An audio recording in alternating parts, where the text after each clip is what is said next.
സ്നേഹമുള്ളവരെ,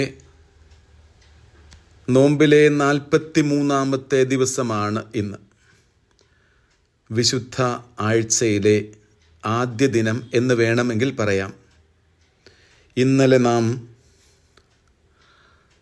ഓശാന ഞായറാഴ്ചയുടെ തിരുക്കർമ്മങ്ങളിലൂടെ വിശുദ്ധ വാരത്തിലേക്ക് കടന്നു. ഇനിയുള്ള ദിവസങ്ങൾ വളരെ പ്രധാനപ്പെട്ടതാണ്. നമ്മുടെ വിശ്വാസത്തിൻ്റെ അടിസ്ഥാന വിശ്വാസ സത്യങ്ങൾ അനുഭവത്തിലേക്ക് ഉരുക്കിച്ചേർക്കേണ്ട ദിവസമാണ്. അതിൽ നിന്ന് പുതിയ ജീവിതത്തിലേക്ക് കടന്നു വരേണ്ട ദിവസങ്ങളിലേക്ക് നാം അടുക്കുന്നു. കാൽവരിയിലേക്കുള്ള യാത്ര നമ്മൾ തുടരുകയാണ്. ദിവസങ്ങൾക്കുള്ളിൽ കാൽവരി മലയിൽ നാം എത്തിച്ചേരും. ഈശോയുടെ കുരിശ് മരണത്തോട് ചേർന്ന് നാം ബലിയർപ്പിക്കും. മിശിഹായുടെ പീഡാനുഭവത്തെക്കുറിച്ചും മരണത്തെക്കുറിച്ചും പരിശുദ്ധ കുർബാന സ്ഥാപനത്തെക്കുറിച്ചും പരിചിന്തനം ചെയ്തും ധ്യാനിച്ചും ഉറയ്ക്കേണ്ട ദിവസങ്ങളാണ് ഇതെല്ലാം. എന്നാൽ ഇതിൻ്റെ എല്ലാം മകുടം ചൂടുന്നത് ഉയർപ്പാണ് എന്ന് നാം മറക്കരുത്. ഈശോ മിശിഹായുടെ ഉയർപ്പ്, അതിന് നമുക്ക് സംശയമില്ല. ഈശോ ഉത്ഥാനം ചെയ്തു. അങ്ങനെയെങ്കിൽ നമ്മുടെ ഉയർപ്പിനെ കുറിച്ചും നാം ചിന്തിക്കണം. വിശ്വാസ പ്രമാണത്തിൽ ഒരു ദിവസത്തിൽ പല പ്രാവശ്യം നാം പ്രഘോഷിക്കുന്നത് ഇങ്ങനെയാണല്ലോ: ശരീരങ്ങളുടെ ഉയർപ്പിലും ഞാൻ വിശ്വസിക്കുന്നു, ഞങ്ങൾ വിശ്വസിക്കുന്നു എന്ന്. നാം നമ്മുടെ ജീവിതത്തിൽ പറയാറുള്ളത് ഇങ്ങനെയാണല്ലോ: ജീവിതത്തിൽ സുനിശ്ചിതമായിട്ടുള്ളത് മരണമാണെന്ന്. എന്നാൽ വിശ്വാസം നമ്മെ പഠിപ്പിക്കുന്നത് മരണം സുനിശ്ചിതമാണെങ്കിൽ ഉയർപ്പും അതുപോലെ തന്നെ സുനിശ്ചിതമാണ്. കാരണം നാം വിശ്വാസികളാണ്. നാം ഈശോ മിശിഹായിൽ വിശ്വസിക്കുന്നവരാണ്. മിശിഹ ജീവിച്ച് മരിച്ച വ്യക്തിയല്ല, മരിച്ച് ഉത്ഥാനം ചെയ്ത വ്യക്തിയാണ്. അതുവഴി അവൻ മരണത്തിൻ്റെയും ജീവൻ്റെയും നാഥനായി തീർന്നു. അവൻ മരിച്ചവരുടെ ദൈവമല്ല, ജീവിക്കുന്നവരുടെ ദൈവമാണ്. ഈശോ മിശിഹായിൽ വിശ്വസിക്കുന്നവരുടെ മരണം അവനിലുള്ള മരണമാണ്. വിശ്വസിക്കുന്നവരുടെ മരണം, കർത്താവിലുള്ള മരണം, അവനിലുള്ള ഉയർപ്പാണ്. ഈശോ മിശിഹായിൽ വിശ്വസിക്കുന്ന നാം അവിടുത്തെ പോലെ, അവിടുത്തോടു കൂടി, അവിടുന്നിലൂടെ ഉത്ഥാനം ചെയ്യും എന്നതാണ് സുനിശ്ചിതമായ നമ്മുടെ വിശ്വാസം. ക്രിസ്തീയ വിശ്വാസികളുടെ ആത്മവിശ്വാസം മരിച്ചവരുടെ ഉയർപ്പാണ്. അത് വിശ്വസിക്കുന്നത് കൊണ്ടാണ് നാം ക്രിസ്ത്യാനികളായി ജീവിക്കുന്നത്.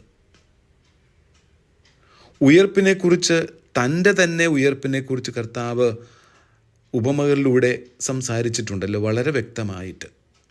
യോഹന്നാൻ്റെ സുവിശേഷം 12-ാമത്തെ അധ്യായം 24-ാമത്തെ വാക്യത്തിൽ അവിടുന്ന് പറയുന്നുണ്ട്: ഗോതമ്പ് മണി നിലത്ത് വീണ് അഴിയുന്നില്ല എങ്കിൽ തനിയെ ഇരിക്കുന്നു, അഴിയുന്നെങ്കിലോ അത് ധാരാളം ഫലം പുറപ്പെടുവിക്കുന്നു.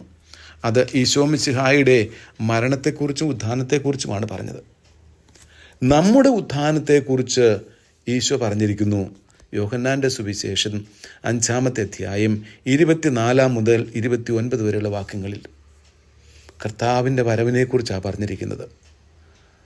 മാലാഖമാരുടെ കാഹളധ്വനിയുണ്ടാകും, കുരിശ് ആകാശത്തിൽ പ്രത്യക്ഷപ്പെടും, കർത്താവ് മഹത്വത്തിൽ പ്രത്യക്ഷപ്പെടും. അവൻ മരിച്ചവരെ ഭൂമിയുടെ ഒരറ്റം മുതൽ മറ്റേ അറ്റം വരെ ഉള്ളവരെ വിളിച്ചുകൂട്ടും. കല്ലറകൾ തുറക്കപ്പെടും, അവിടെ മരിച്ചവർ ഉത്ഥാനം ചെയ്യും. നീതിമാന്മാർ ജീവൻ്റെ ഉയർപ്പിലേക്കും നീതിരഹിതർ ശിക്ഷാവിധിയുടെ ഉയർപ്പിലേക്കും. ഉത്ഥാനത്തെക്കുറിച്ചാണ് കർത്താവ് പറയുക. നാം അവനിൽ, അവൻ്റെ മഹത്വത്തിൽ ഉത്ഥാനം ചെയ്യും. മത്തായിയുടെ സുവിശേഷം 25-ാമത്തെ അധ്യായം 31 മുതൽ 46 വരെയുള്ള വാക്യങ്ങളിൽ കർത്താവ് ഇത് വളരെ ഭംഗിയായിട്ട് പറയുന്നുണ്ടല്ലോ. കർത്താവിൻ്റെ മഹത്വത്തിലുള്ള വരവ് എല്ലാവരെയും വിളിച്ചുകൂട്ടും. എല്ലാവരും അവനിൽ ഉത്ഥാനം ചെയ്യും. ഉയർപ്പ് എന്നതുകൊണ്ട് നമ്മുടെ ആത്മാവിൻ്റെ ഉയർപ്പിനെ കുറിച്ചല്ല കർത്താവ് പറയുക, സഭ പഠിപ്പിക്കുക. അതല്ല. ആത്മാവ് അമർത്യമാണ്, അത് ഉയർക്കും എന്ന് പറയേണ്ടതില്ല.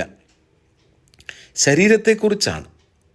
റോമാക്കാർക്കെഴുതിയ ലേഖനം 8-ാം അധ്യായം 11-ാം വാക്യത്തിൽ പറയുന്നു, മർത്യമായ ശരീരം പോലും ജീവനിലേക്ക് വരും എന്നതാണ്. സഭ ഇതേക്കുറിച്ച് എന്തു പഠിപ്പിക്കുന്നു എന്ന് നമ്മൾ കൃത്യമായിട്ട് ബോധ്യപ്പെടേണ്ടതാണ്. ക്രിസ്ത്യാനികളുടെ ആത്മവിശ്വാസം മരിച്ചവരുടെ ഉയർപ്പാണ്. അത് വിശ്വസിക്കുന്നത് കൊണ്ട് നമ്മൾ ജീവിക്കുന്നു. മരിച്ചവരുടെ പുനരുത്ഥാനമില്ല എന്ന് നിങ്ങളിൽ ചിലർക്ക് എങ്ങനെ പറയാൻ കഴിയും? എന്നാൽ മരിച്ചവർക്ക് പുനരുത്ഥാനമില്ല എങ്കിൽ മിശിഹ ഉയർപ്പിക്കപ്പെട്ടിട്ടില്ല. മിശിഹ ഉയർപ്പിക്കപ്പെട്ടിട്ടില്ല എങ്കിൽ ഞങ്ങളുടെ പ്രസംഗം വ്യർത്ഥമാണ്, നിങ്ങളുടെ വിശ്വാസവും വ്യർത്ഥമാണ്. എന്നാൽ നിദ്ര പ്രാപിച്ചവരുടെ എല്ലാവരുടെയും ആദ്യഫലമായി മിശിഹ മരിച്ചവരുടെ ഇടയിൽ നിന്ന് ഉത്ഥാനം ചെയ്തു. കൊറിന്ത്യർക്കുള്ള 1-ാം ലേഖനം 15-ാം അധ്യായം 12 മുതൽ 14 വരെയുടെ വാക്യങ്ങൾ സഭയുടെ മതബോധന ഗ്രന്ഥത്തിൽ 991 ഖണ്ഡികയിൽ കൃത്യമായിട്ട് നമ്മോട് പറഞ്ഞിരിക്കുന്നു. സഭയുടെ പഠനം വീണ്ടും വ്യക്തമായി നമുക്ക് മതബോധന ഗ്രന്ഥത്തിൽ എഴുതിയിരിക്കുന്നത് കേൾക്കുന്നത് വളരെ ഉപകാരമാണ്. 997 മുതലുള്ള ഖണ്ഡികകൾ നാം ഇങ്ങനെ വായിക്കുന്നു. എന്താണ് ഉയർത്തെഴുന്നേൽക്കൽ? സഭ ഇങ്ങനെ പഠിപ്പിക്കുന്നു, മരണത്തിൽ ശരീരത്തിൽ നിന്നുള്ള ആത്മാവിൻ്റെ വേർപാടിൽ മനുഷ്യ ശരീരം ജീർണിക്കുന്നു. ആത്മാവ് ദൈവത്തെ കണ്ടുമുട്ടാനായി യാത്രയാകുന്നു. അതേസമയം മഹുദ്ധീകൃതമായ ശരീരമായുള്ള പുനരൈക്യത്തിനായി കാത്തിരിക്കുകയും ചെയ്യുന്നു.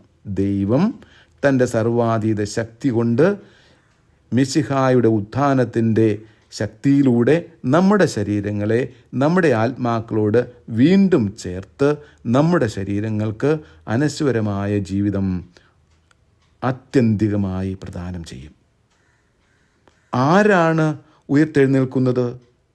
മരിച്ചവരെല്ലാവരും ഉയർത്തെഴുന്നേൽക്കും. നന്മ ചെയ്തവർ ജീവൻ്റെ ഉയർപ്പിലേക്കും തിന്മ പ്രവർത്തിച്ചവർ വിധിയുടെ ഉയർപ്പിലേക്കും. 999 ഖണ്ഡികയിൽ വീണ്ടും പറയുന്നു, എങ്ങനെയാണ് ഉയർത്തെഴുന്നേൽക്കുക? മിശിഹ ശരീരത്തോടെ ഉയർപ്പിക്കപ്പെട്ടു. ഈശോ പറഞ്ഞു, എൻ്റെ കൈകളും കാലുകളും കാണുക, ഇത് ഞാൻ തന്നെയാണെന്ന് നിങ്ങൾ മനസ്സിലാക്കുക. പക്ഷെ അവിടുന്ന് ഭൗമിക ജീവിതത്തിലേക്ക് തിരിച്ചു വന്നില്ല. അതുപോലെ അവിടുന്ന് വിശ്വസിക്കുന്ന എല്ലാവരും അവർ ഇപ്പോൾ ധരിക്കുന്ന ശരീരത്തോടെ ഉത്ഥാനം ചെയ്യും. എന്നാൽ ഈ ശരീരം മഹത്വപൂർണമായ ശരീരമായി രൂപാന്തരപ്പെടും, ആധ്യാത്മിക ശരീരമായി മാറും. അതായത് നമ്മുടെ ശരീരം മഹത്വീകരിക്കപ്പെടും. മഹത്വീകരണത്തിൻ്റെ പൂർത്തീകരണമാണ് യഥാർത്ഥത്തിൽ ഉത്ഥാനമെന്ന് പറയുക. എത്രമാത്രം മഹത്വീകരിക്കപ്പെടാം? ഈശോ മിശിഹായുടെ മഹത്വീകരണം വരെ നമ്മുടെ ശരീരവും മഹത്വീകരിക്കപ്പെടും. അതാണ് ഉത്ഥാനം. ഈശോ മിശിഹായുടെ ഉയർപ്പിൽ വിശ്വസിക്കുന്ന നമുക്ക് ഒരു കുറവും കൂടാതെ ആഴത്തിൽ നമുക്ക് വിശ്വസിക്കാം, ഞാനും ഉത്ഥാനം ചെയ്യും. അത് ഈശോ മിശിഹായുടെ മഹത്വീകരണത്തിലേക്കുള്ള എൻ്റെ മഹത്വീകരണമാണ്. അടുത്ത ഖണ്ഡികയിൽ 1000 ഇങ്ങനെ പറയുന്നു, എങ്ങനെ ഉത്ഥാനം സംഭവിക്കുന്നു എന്നത് നമ്മുടെ ഭാവനയ്ക്കും ഗ്രഹണശക്തിക്കും അതീതമാണ്. അത് വിശ്വാസത്തിന് മാത്രം മനസ്സിലാക്കാൻ സാധിക്കുന്നതാണ്. എന്നാലും വിശുദ്ധ കുർബാനയിലുള്ള നമ്മുടെ ഭാഗഭാഗത്തും നമ്മുടെ ശരീരങ്ങൾ ക്രിസ്തുവിലൂടെ രൂപാന്തരപ്പെടുന്നതിൻ്റെ ഒരു മുന്നാസ്വാദനം നമുക്ക് പ്രദാനം ചെയ്യുന്നു എന്നാണ് സഭ പഠിപ്പിക്കുന്നത്. ഭൂമിയിൽ നിന്നുള്ള അപ്പം, അതിന്മേൽ ദൈവത്തിൻ്റെ ആശീർവാദത്തിനായുള്ള പരിശുദ്ധാത്മാവിൻ്റെ പ്രാർത്ഥന കഴിയുമ്പോൾ പരിശുദ്ധാത്മാവ് അതിൻ്റെ മേൽ എഴുന്നള്ളി വരുമ്പോൾ അത് സാധാരണ അപ്പമല്ല, ഭൗതികവും സ്വർഗീയവുമായ 2 യാഥാർത്ഥ്യങ്ങൾ ഉൾക്കൊള്ളുന്ന കുർബാനയായി തീരുന്നു. അതുപോലെ തന്നെ കുർബാനയിൽ പങ്കുകൊള്ളുന്ന നമ്മുടെ ശരീരങ്ങളും നശ്വരമല്ല, പ്രത്യുത ഉത്ഥാനത്തിൻ്റെ പ്രത്യാശ ഉൾക്കൊള്ളുന്നതായിട്ട് തീരും. നമ്മൾ 1001 ഖണ്ഡികയിൽ പറയുന്നു, എപ്പോഴാണ് ഇത് സംഭവിക്കുക? നാം ഉത്ഥാനം ചെയ്യുക. തീർച്ചയായും അവസാന ദിവസം ലോകാന്ത്യത്തിൽ യഥാർത്ഥത്തിൽ മൃതരുടെ ഉത്ഥാനം മിശിഹായുടെ പ്രത്യാഗമനവുമായി അഭേദ്യം ബന്ധപ്പെട്ടിരിക്കുന്നു. സഭ ഇങ്ങനെ പഠിപ്പിക്കുന്നത് എന്തെന്നാൽ അധികാരപൂർണമായ ആജ്ഞാവചനത്തോടും പ്രധാന ശബ്ദത്തോടും ദൈവത്തിൻ്റെ കാഹളധ്വനിയോടും കൂടെ കർത്താവ് തന്നെ സ്വർഗത്തിൽ നിന്നിറങ്ങി വരും. മിശിഹായിലായിരിക്കുന്ന മരിച്ചവർ ആദ്യം ഉയർത്തെഴുന്നേൽക്കും. അവസാന ദിവസം മിശിഹ നമ്മെ ഉയർപ്പിക്കുമെന്ന് സത്യമെങ്കിൽ ഒരു വിധത്തിൽ നാം ഇപ്പോൾ തന്നെ ക്രിസ്തുവിനോടുകൂടെ ഉത്ഥാനം ചെയ്തിരിക്കുന്നവരാണ്. ഇതാണ് സത്യം. അതിൻ്റെ മുന്നാസ്വാദനം നമുക്ക് പരിശുദ്ധ കുർബാന സ്വീകരണത്തിലൂടെ ലഭിക്കുന്നതാണ്. എന്തെന്നാൽ പരിശുദ്ധാത്മാവിൻ്റെ പ്രവർത്തനത്താൽ ക്രിസ്തീയ ജീവിതം ഭൂമിയിൽ ഇപ്പോൾ തന്നെ മിശിഹായുടെ മരണത്തിൽ ഉത്ഥാനത്തിനുള്ള പങ്കുചേരലാണ്. മാമോദീസ വഴി നിങ്ങൾ അവനോടൊപ്പം സംസ്കരിക്കപ്പെട്ടു. മരിച്ചവരിൽ നിന്ന് അവനെ ഉയർപ്പിച്ച ദൈവത്തിൻ്റെ പ്രവർത്തനത്തിലുള്ള വിശ്വാസ നിമിത്തം നിങ്ങൾ അവനോടുകൂടെ ഉയർപ്പിക്കപ്പെടുകയും ചെയ്തിരിക്കുന്നു. കൊളോസുകാർക്കുള്ള ലേഖനത്തിൽ പറഞ്ഞിരിക്കുന്നു, മിശിഹായോടൊപ്പം നിങ്ങൾ ഉയർപ്പിക്കപ്പെട്ടെങ്കിൽ ദൈവത്തിൻ്റെ വലതുഭാഗത്ത് ഉപവിഷ്ടനായിരിക്കുന്ന മിശിഹ വസിക്കുന്ന ഉന്നതത്തിലുള്ളവയെപ്പറ്റി വേണം നമ്മൾ അന്വേഷിക്കാൻ. ഈശോ മിശിഹ അതേക്കുറിച്ച് കൃത്യമായി നമ്മോട് പറയുന്നത് നാം കൃത്യമായി ബോധ്യപ്പെടണം. ഉത്ഥാനം ഈശോയുമായി ബന്ധിപ്പിക്കുന്നു എന്നതാണ്. ഈശോ പറഞ്ഞു, ഞാനാണ് പുനരുത്ഥാനവും ജീവനും. യോഹന്നാൻ്റെ സുവിശേഷം 11-25 ഈശോ തന്നെയാണ് തന്നിൽ വിശ്വസിക്കുന്നവരെ തൻ്റെ ശരീരം ഭക്ഷിക്കുകയും തൻ്റെ രക്തം പാനം ചെയ്യുകയും ചെയ്യുന്നവരെ അവസാന ദിവസം ഉയർപ്പിക്കുന്നത്. യോഹന്നാൻ്റെ സുവിശേഷം 6-53 വരെയുള്ള വാക്യങ്ങളിൽ പറയുന്നു, എൻ്റെ ശരീരം ഭക്ഷിക്കുകയും എൻ്റെ രക്തം പാനം ചെയ്യുകയും ചെയ്യുന്നവൻ എന്നിലും ഞാൻ അവനിലും വസിക്കും. അവസാന ദിവസം ഞാനവനെ ഉയർപ്പിക്കും. അവൻ ശിക്ഷാവിധിക്ക് വിധേയനാവുകയില്ല. അവൻ മരണത്തിൽ നിന്ന് ജീവനിലേക്ക് കടന്നിരിക്കുന്നു. മരണമടഞ്ഞ ചിലർക്ക് ജീവൻ നൽകിക്കൊണ്ട് അവിടുന്ന് ഇപ്പോൾ ഈ ജീവിതത്തിൽ തന്നെ അതിൻ്റെ അടയാളവും അച്ചാരവും നമുക്ക് നൽകുന്നു. ഈ ദിവസങ്ങളിൽ നമുക്ക് പ്രാർത്ഥിക്കാം. നമ്മുടെ വിശ്വാസത്തിൻ്റെ അടിസ്ഥാനം ഈശോ മിശിഹായുടെ പീഡാനുഭവവും കുരിശിലെ മരണവും മാത്രമല്ലല്ലോ, ഉത്ഥാനവും കൂടിയാണ്. ഈശോ ഉത്ഥാനം ചെയ്തെങ്കിൽ തീർച്ചയായും ഞാനും ഉത്ഥാനം ചെയ്യും. മരണം സുനിശ്ചിതമായ ഒന്നാണെങ്കിൽ എൻ്റെ ഉത്ഥാനവും അതുപോലെ തന്നെ. കാരണം എൻ്റെ നാഥൻ ഈ ലോകത്തിൽ കുരിശിൽ മരിച്ചത് ഉത്ഥാനം ചെയ്യാൻ വേണ്ടിയായിരുന്നു. ആ ഉത്ഥാനത്തിലൂടെ അവൻ നിത്യജീവൻ നൽകുന്ന ദൈവത്തിൻ്റെ ശക്തിയല്ല, അവൻ വ്യക്തിയായി മാറുന്നു, എനിക്ക് ജീവൻ നൽകുന്നവൻ. അതുകൊണ്ട് ഈ ദിവസങ്ങളിലെ പ്രധാനപ്പെട്ട ചിന്ത, നമ്മുടെ ധ്യാന പരിചിന്തനങ്ങളെല്ലാം എത്തി നിൽക്കേണ്ടത് ഉത്ഥാനത്തിലാണ്. ഈശോ ഉത്ഥാനം ചെയ്തു, ഞാൻ അവനിൽ വിശ്വസിക്കുന്നത് കൊണ്ട് ഞാനും ഉത്ഥാനം ചെയ്യുന്നു.